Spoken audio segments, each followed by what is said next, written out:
Praise the Lord. प्रभु के नाम की स्तुति हो।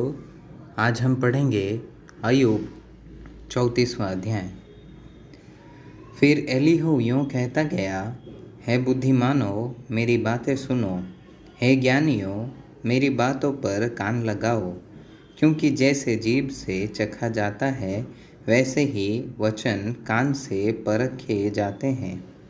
जो कुछ ठीक है हम अपने लिए चुन लें, जो भला है हम आपस में समझ बूझ लें। क्योंकि अय्यूब ने कहा है कि मैं निर्दोष हूँ और ईश्वर ने मेरा हक मार दिया है। यद्यपि मैं सच्चाई पर हूँ तो भी झूठा ठहरता हूँ। मैं निरपराध हूँ परंतु मेरा घाव असाध्य है।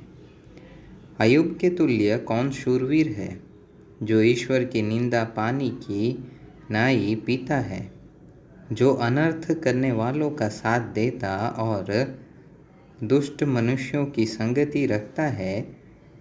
उसने तो कहा है कि मनुष्य को इससे कुछ लाभ नहीं कि वह आनंद से परमेश्वर की संगति रखे।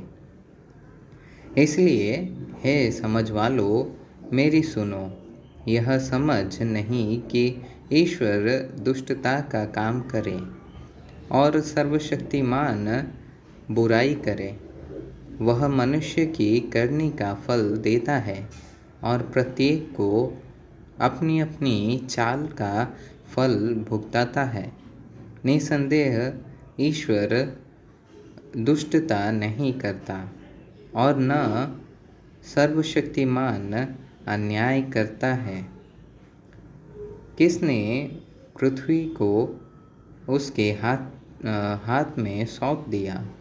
वह किसने सारे जगत का प्रबंध किया? यदि वह मनुष्य से अपना मन हटाए और अपना आत्मा और श्वास अपने ही में समेट ले, तो वह देहधारी एक संग नाश हो जाएंगे और मनुष्य फिर मिट्टी में मिल जाएगा। इसलिए इसको सुनकर समझ रख और मेरी इन बातों पर कान लगा। जो न्याय का बैरी हो, क्या वह शासन करे? जो पूर्ण धर्मी है, क्या तू उसे दुष्ट ठहराएगा?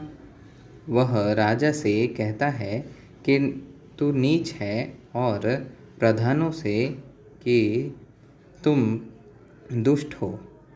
ईश्वर तो हाकिमों का पक्ष नहीं करता और धनी और कंगाल दोनों को अपने बनाए हुए जानकर उनमें कुछ भेद नहीं करता।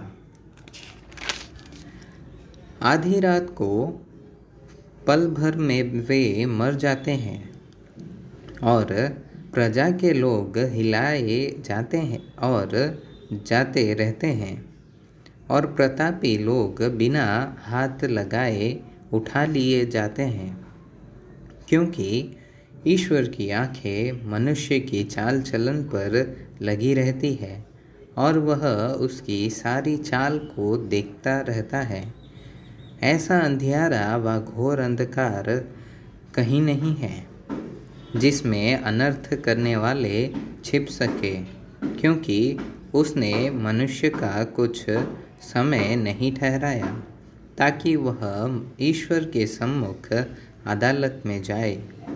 वह बड़े बड़े बलवानों को बिना पूछपाछ के चूर चूर करता है और उनके स्थान पर औरों को खड़ा कर देता है, इसलिए कि वह उनके कामों को भली भांति जानता है। वह उन्हें रात में ऐसा उलट देता है कि वे चूर चूर हो जाते हैं। वह उन्हें दुष्ट जानकर सबों के देखते मारता है, क्योंकि उन्होंने उसके पीछे चलना छोड़ दिया है और उसके किसी मार्ग पर चित्त न लगाया।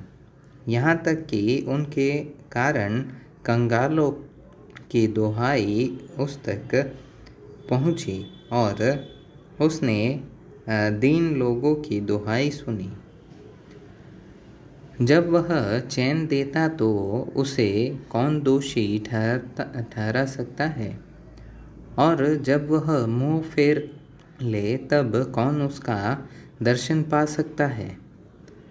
जाति भर के साथ और अकेले मनुष्य दोनों के साथ उसका बराबर व्यवहार है, ताकि भक्तिहीन राज्य करता न रहे और प्रजा फंदे में फंसाई न जाए।